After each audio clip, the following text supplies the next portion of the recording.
नमस्कृत्य नरं चैव नरोत्तमं देवीं सरस्वतीं व्यासं ततो जयमुदीरयेत्।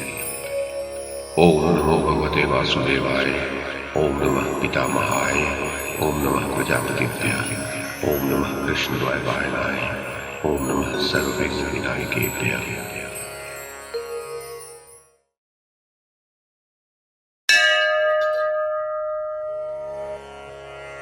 संजय कहते हैं, महाराज धृतराष्ट्र, कुरुकुल के उन दोनों प्रमुख वीरों के उस संग्राम को उत्तरोत्तर बढ़ता हुआ देख अर्जुन ने यशस्वी वासुदेव से पूछा, जनार्दन, आपके मत से इन दोनों वीरों में से युद्ध स्थल में कौन बड़ा है अथवा किसमें कौन सा गुण अधिक है, ये मुझे बताइए। वासुदेव ने कहा, अर्जुन, इन दोनों को शिक्षा तो एक से मिली है, परंतु भीमसेन बल में अधिक है और ये दुर्योधन उनकी उपेक्षा अभ्यास और प्रयत्न में बढ़ा चढ़ा है। यदि भीमसेन धर्म पूर्वक युद्ध करते रहे तो कदापि नहीं जीतेंगे और अन्याय पूर्वक युद्ध करने पर निश्चय ही दुर्योधन का वध कर डालेंगे। हमने सुना है कि देवताओं ने पूर्व काल में माया से ही असुरों पर विजय पाई थी और इंद्र ने माया से ही विरोचन को परास्त किया था। बलसूदन इंद्र ने माया से वृत्तासुर के तेज को नष्ट कर दिया था, इसलिए भीमसेन भी यहाँ मायामय पराक्रम का ही आश्रय लें। धनंजय, द्यूत के समय भीम ने प्रतिज्ञा करते हुए दुर्योधन से ये कहा था कि मैं युद्ध में गदा मारकर तेरी दोनों जांघें तोड़ डालूंगा। अतः शत्रुसूदन भीमसेन अपनी उस प्रतिज्ञा का पालन करें और मायावी राजा दुर्योधन को माया से ही नष्ट कर डालें। यदि ये बल का सहारा लेकर न्यायपूर्वक प्रहार करेंगे तब राजा युधिष्ठिर पुनः बड़ी विषम परिस्थिति में पड़ जाएंगे। पांडुनंदन, मैं पुनः यह बात कह देता हूँ, तुम उसे ध्यान देकर सुनो। धर्मराज के अपराध से हम लोगों पर पुनः भय आ पहुंचा है।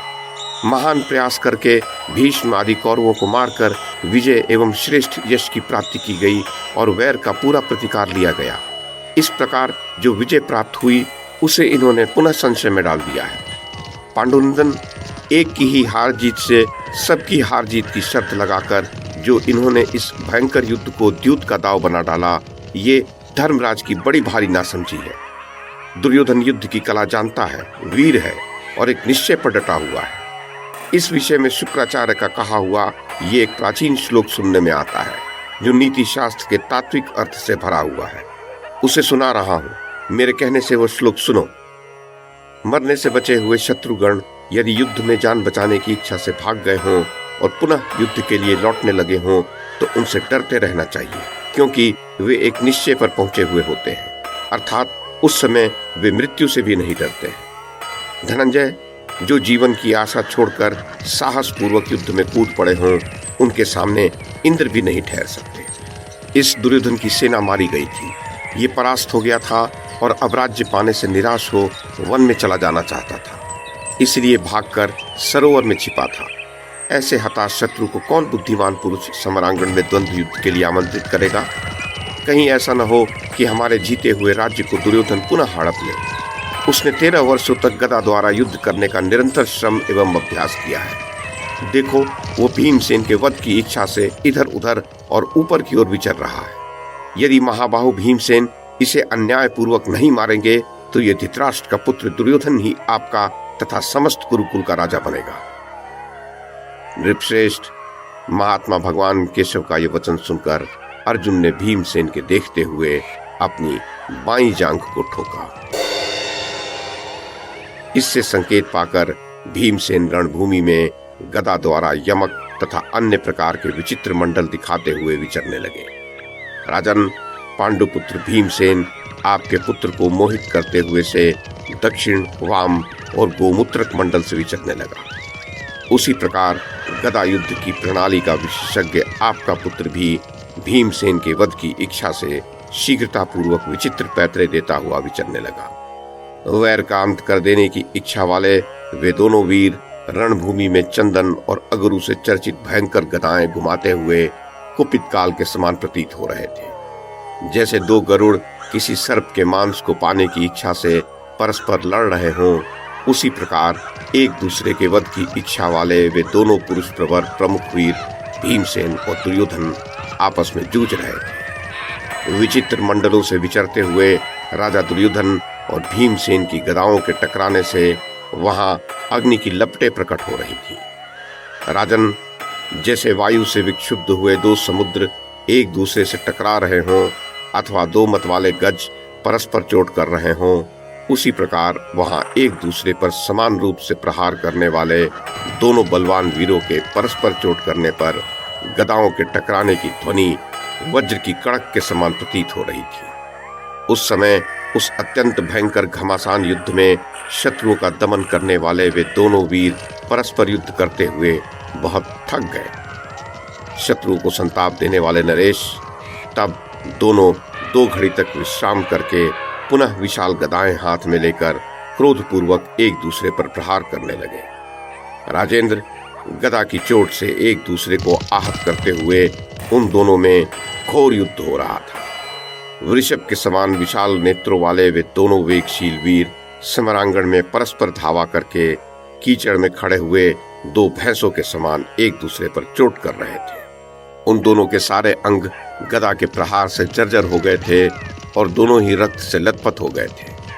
उस दशा में वे हिमालय पर खिले हुए 2 पलाश वृक्षों के समान दिखाई दे रहे थे। जब अर्जुन ने छिद्र की ओर संकेत किया तब कनखियों से उसे देखकर दुर्योधन सहसा भीमसेन की ओर बढ़ा।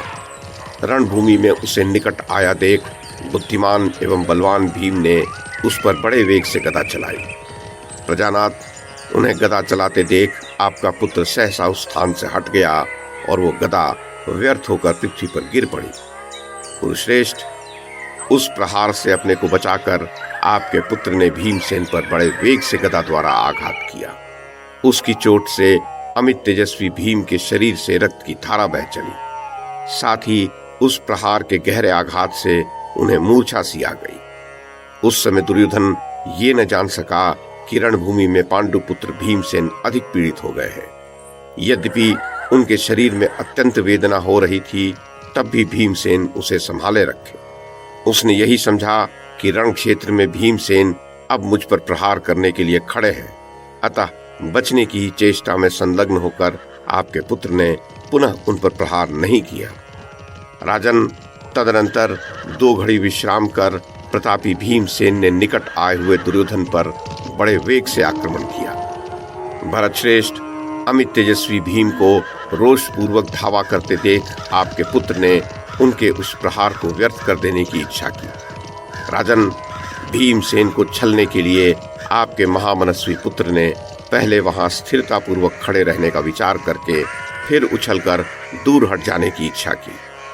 भीमसेन समझ गए कि राजा दुर्योधन क्या करना चाहता है, अतः पैतरे से उछलने और ऊपर उछलने की इच्छा वाले दुर्योधन के ऊपर आक्रमण करके भीमसेन ने सिंह के समान गर्जना की और उसकी जांघों पर बड़े वेग से गदा चलाई।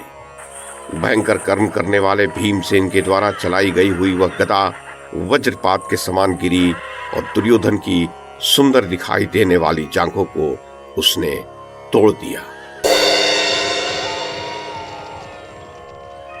पृथ्वीनाथ, इस प्रकार जब भीमसेन ने उसकी जांघें तोड़ डाली, तब आपका पुत्र पुरुष सिंह दुर्योधन पृथ्वी को प्रतिध्वनित करता हुआ गिर पड़ा। फिर तो समस्त भूपालों के स्वामी वीर राजा दुर्योधन के धराशायी होने पर वहां विद्युत की गड़गड़ाहट के साथ प्रचंड वायु चलने लगी, धूल की वर्षा होने लगी और वृक्षों, वनों एवं पर्वतों सहित सारी पृथ्वी कांपने लगी।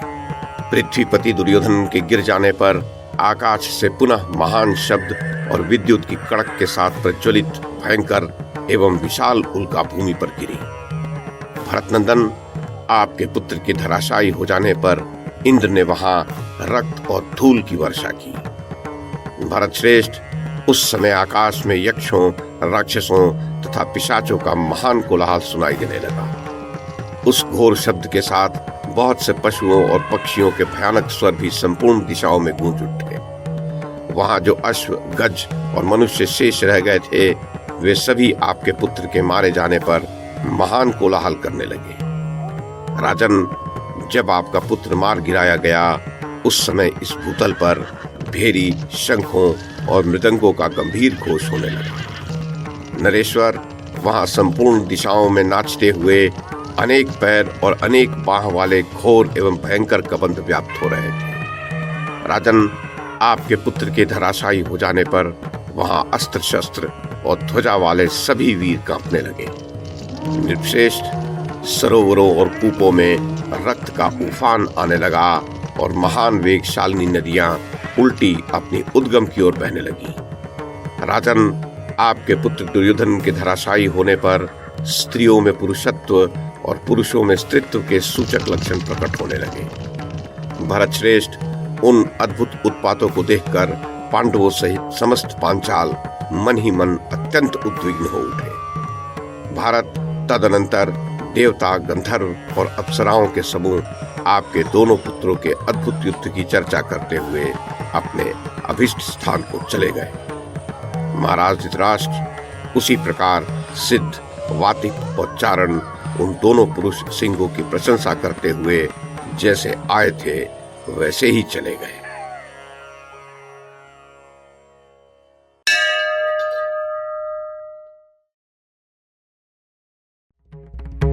YouTube के माध्यम से महाभारत की कथा को एक श्रृंखला के रूप में प्रस्तुत करने का हमारा ये प्रयास यदि आपको सराहनीय लगा हो तो कृपया इस कड़ी को लाइक और शेयर करें, चैनल को सब्सक्राइब करें और बेल आइकन को दबाएं। साथ में अन्य लोगों को भी देखने के लिए प्रेरित करें। धन्यवाद और नमस्कार।